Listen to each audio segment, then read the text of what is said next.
everybody, John McClellan here, ATX Hot Sauce, atxhotsauce.com. Thanks for tuning in to our channel today. I want to thank our 1,300 plus subscribers out there.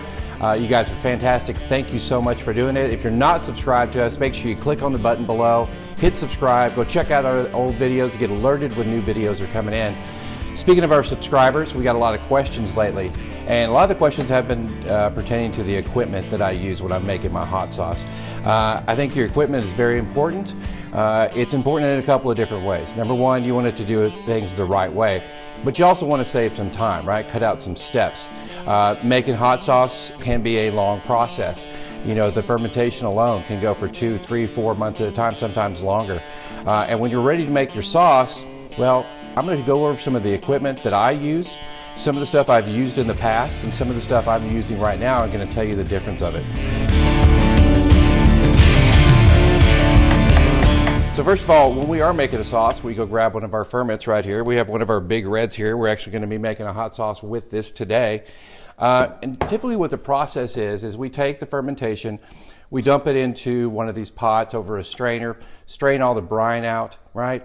Once you strain the brine out, you have the vegetables. We used to pop it in this blender right here, blend it to a certain consistency, right? Get everything going in there, add the vinegar, add some sugar if we need to do that, whatever spices we're gonna finish the sauce off with.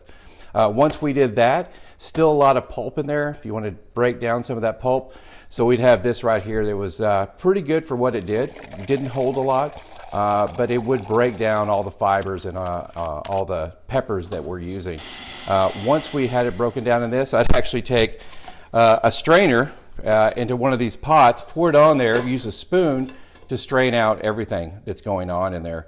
That's one. So we got 1 step, 2 steps. Then we've got a strainer here straining all the juice, and then we'd have a lot of pulp left over. And you know, I always hated this method, and the reason why is when you take all the pulp out, you're taking a lot of the flavor out, right? Taking some of the consistency out, that mouth feel. I think you're just losing a lot when you end up with a lot of pulp and straining it through a strainer, a wire one like this or whatever you may be using. So I've moved on to some new products. So let's go over this one more time. It used to be we'd take it, strain it, put it through a blender, then put it in this bullet here, get it super, as much blended as we could, break down a lot of those fibers. Then we'd strain it. Then after we strain it, we've got to pasteurize. So why is it important to pasteurize or heat up your hot sauce before bottling? Fermentation process. The fermentation process creates CO2. That CO2 can build up in not just your containers for fermentation, but it can build up in the bottles. Think of it as like a small time bomb that's about to go off that you don't know what the timer is. So you stuff your still fermenting hot sauce in one of those 5-ounce Woozy bottles or whatever you're using. Well, that pressure starts to build up, and either one or two things happens, right?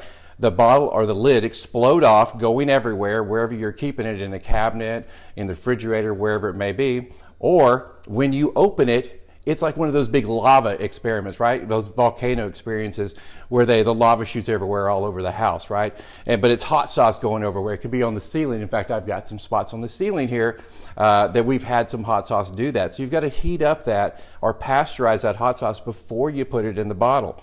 Then once we got that heated up in the old process, we transfer it to one of these bottles with this lovely little funnel right here, right? And then we fill each individual bottle. Now I want to show you the new equipment that we're using, and we're going to take out a lot of these steps, combine them together to make a much, much better product and save time. So think about it. Straining, blending, straining again, heating up, putting it in the bottle. I'm going to show you a better way to do it. All right, let's go over the new way that I've been making our sauces lately. Cut down on all those steps that we have, from the straining to the blending, then the reblending, then straining it through another strainer, heating it up on the stove, then bottling it, right? Bottling it by hand. I broke it down to just a couple of steps now. Number one, you got to have a really good blender. That other blender I have was fantastic. This blender, and this is not a paid advertisement, is one of the best I've ever seen. Not only when you put your mix in here, your mash or your brine, or your fermentation, whatever it is, whenever you put it in here, it breaks it down to a nice creamy sauce in a very short period of time. And one of my favorite things about this, guess what? It pasteurizes. It actually heats it up 145, 150, 160 degrees, whatever you want to get it to for that short period of time to stop that fermentation process.